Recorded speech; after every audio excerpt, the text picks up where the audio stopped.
Salam semua, kita bertemu lagi dalam reaction drama bersiri Dia Imamku episod ke-37. So jom kita tonton. Nanti bila dah kahwin, aku akan pindah. Dah lah tak jadilah nak tendang kau. Biar kau tinggal dekat sini lama-lama, kau cuba pikat balik Budin tu. Kotlah kasih bertaut kembali, manalah tahu kan. Tapi kesian dekat nenek. Baru fulfilling nak dapat cicit. Tak merasalah kau ya? Duduk rumah banglo. Kau duduk je lah rumah papan, okey? Sesuai sangat dengan kau. Tapi kesian. Sampai masuk kubur pun, Abang Amir tu takkan mampu belikan rumah banglo. Yaku dah apa ni.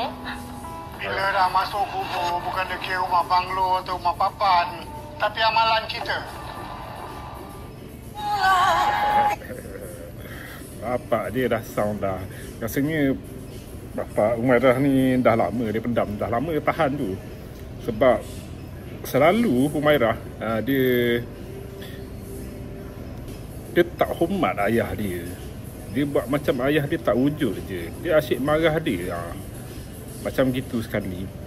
So bila dia tak hormat ayah dia, dia buat hal ikut suka dia sampai melanggar hukum agama, sampai merendah-rendahkan suami dia Budin tu. Hina Budin pasal miskin semua.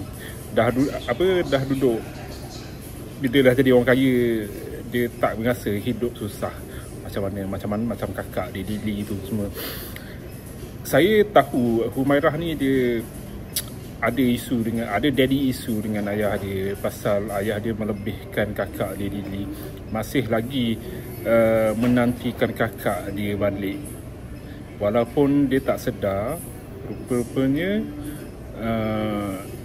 Lily tu dah jadi kakak ipar kepada Budin. Dia tak tahu lagi. Dia macam tak tahu background suami dia. Sebab dia treat Budin tu macam pekerja dia, macam staff dia, macam dia treat kuli dia walaupun dah kahwin. Jadi saya pening tengok drama bersiri ni. Dalam 2-3 episod ni macam dia banyak naik turun.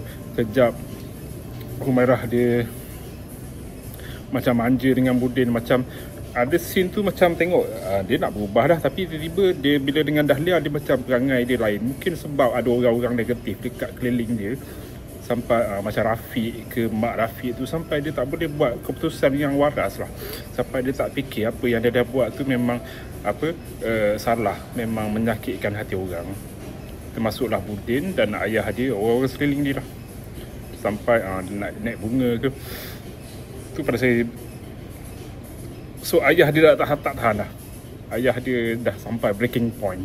Ayah dia tegaslah dengan Humairah lepas dia memperkotak-katikkan diri dia, tak hormat dia sebagai seorang ayah. Sekian lagi.